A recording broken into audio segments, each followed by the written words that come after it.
रात के आसमान में तैरते धुएं की पतली परत के नीचे एक शहर सोया हुआ था। एक शहर जिसने कभी साफ हवा को एक बीते जमाने की निशानी समझ लिया था। बीजिंग, एक ऐसा महानगर जो एक समय दुनिया में प्रदूषण का चेहरा बन चुका था, जहां सुबह उठने पर लोग सूरज की रोशनी नहीं देखते थे, केवल एक धुंध, एक अजीब सी पीली ग्रे चादर जो मानो आसमान और जमीन के बीच की हर सीमा को मिटा देती थी। बच्चे स्कूल जाते तो मास्क पहनकर और बड़े दफ्तर जाते तो आंखों में जलन की दवा लिए हुए।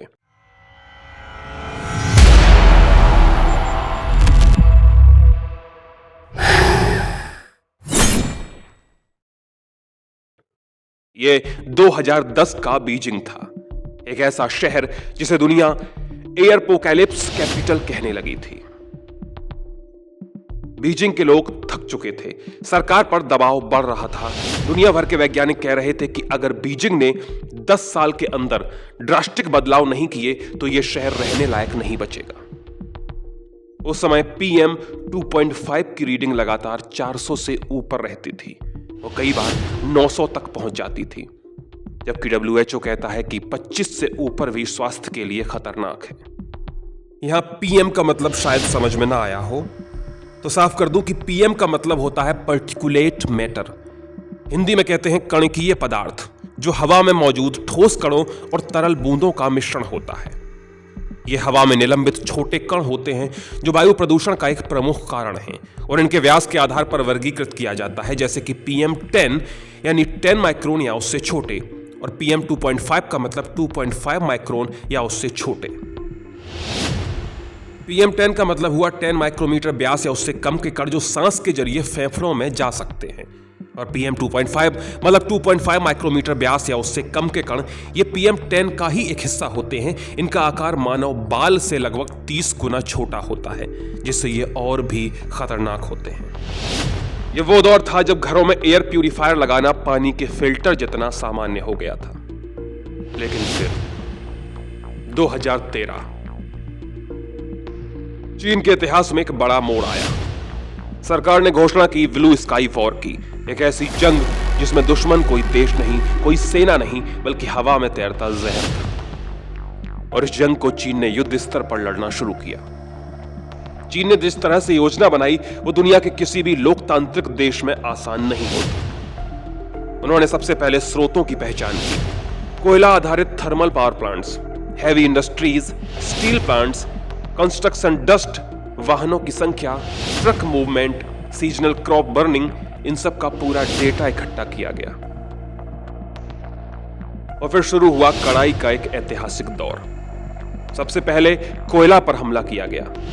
बीजिंग के अंदर और आसपास मौजूद कोयल फायर्ड पावर प्लांट्स को बंद कर दिया गया और उनकी जगह गैस बेस्ड प्लांट्स लगाए गए। एक झटके में शहर के आसपास से 2 करोड़ टन कोयले की खपत खत्म हो गई। पुराने कोयला बॉयलर टूटे, नई सफेद पाइपलाइनें बिछी और बीजिंग साफ ईंधन की ओर बढ़ने लगा। सैकड़ों हैवी इंडस्ट्रीज, सीमेंट फैक्ट्रियां, chemicals manufacturing units, metallurgy industries या तो परमानेंटली बंद की गई या फिर 200 से 300 किलोमीटर दूर शिफ्ट कर दी गई। इतिहास में पहली बार किसी देश ने अपने उद्योगों को इतनी दूर रिलोकेट करने का फैसला केवल हवा को साफ करने के लिए किया। इसके बाद आया ट्रांसपोर्ट पर नियंत्रण। बीजिंग में यूं तो करोड़ों वाहन थे, लेकिन सरकार ने तुरंत ऑड इवन सिस्टम लागू किया। सालों पहले से जब दुनिया के बाकी बड़े शहर इसे प्रयोग में लाए भी नहीं थे।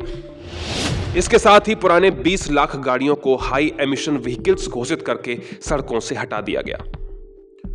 लोगों को इंसेंटिव्स दिए गए कि वे इलेक्ट्रिक स्कूटर्स और इलेक्ट्रिक बसेस अपनाएं।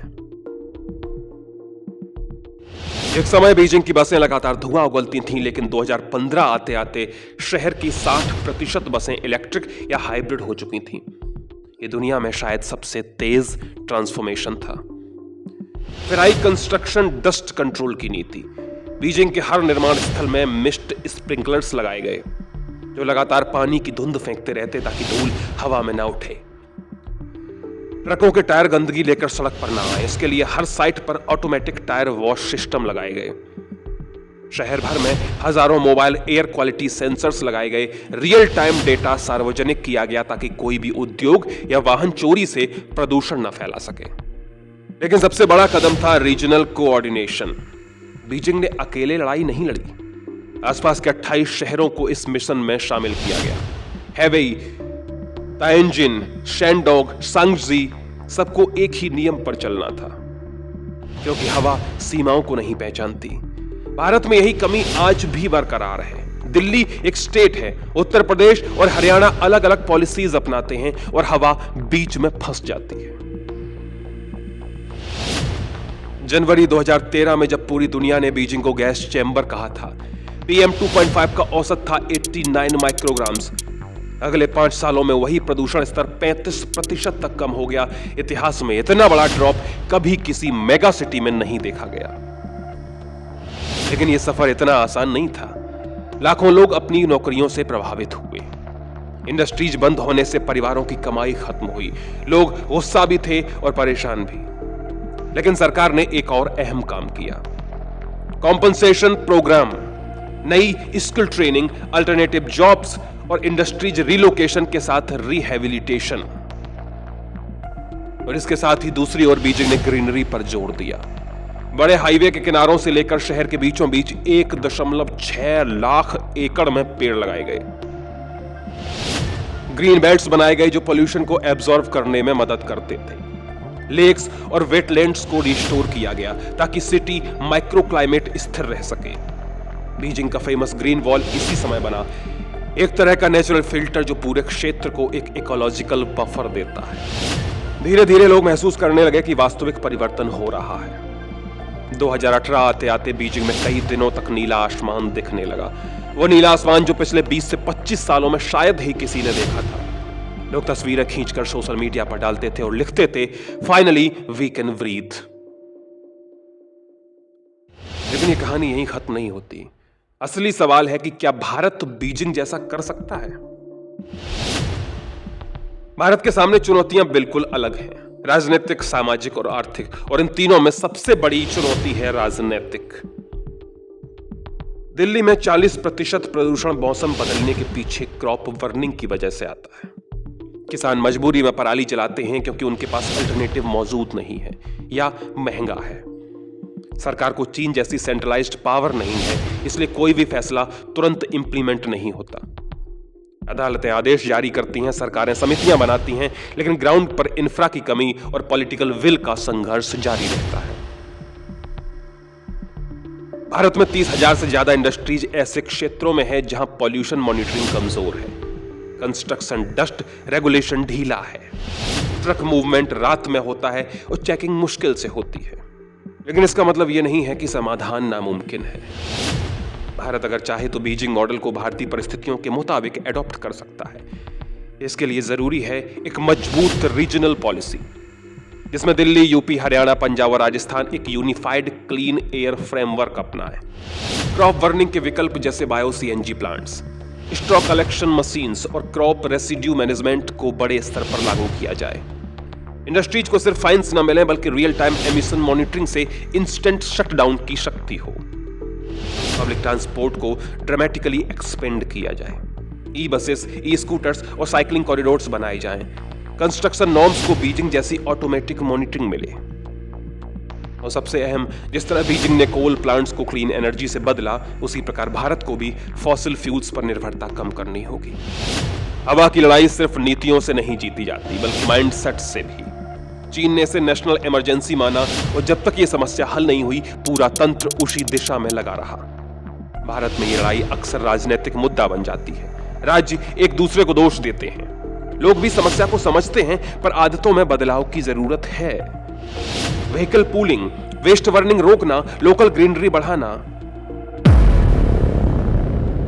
लेकिन उम्मीद की किरण मौजूद है। भारत दुनिया की सबसे युवा आबादी वाला देश है और टेक्नोलॉजी एडॉप्शन बहुत तेज है। अगर सरकार पोल्यूशन कंट्रोल को वैसे ही ट्रीट करे जैसे उसने डिजिटल भुगतान, यूपीआई या वैक्सीनेशन ड्राइव को किया था, तो भारत भी अपनी हवा को नीला आसमान वापस दिला सकता है। बीजिंग का सफर बताता है कि बदलना संभव है, बशर्ते कि जंग ईमानदारी से लड़ी जाए। और ये जंग किसी एक सरकार की नहीं होती, शहर की, लोगों की, उद्योगों की, किसानों की, टेक्नोलॉजी की, सबकी होती है। आज बीजिंग फिर से सांस ले रहा है, धीमे मगर साफ। और भारत भारत खड़ा है एक क्रॉस रोड्स पर, जहां या तो वो वही पुराना धुआं भरा भविष्य इंतजार कर रहा है, या फिर एक ऐसा भारत जहां सर्दियों की सुबह धुंध से नहीं धूप से शुरू होगी। फैसला हमें करना है कि हम हवा को एक अधिकार मानते हैं या किस्मत, क्योंकि नीला आसमान कभी दूर नहीं होता, बस उसे वापस बुलाने के लिए हिम्मत चाहिए। नमस्कार।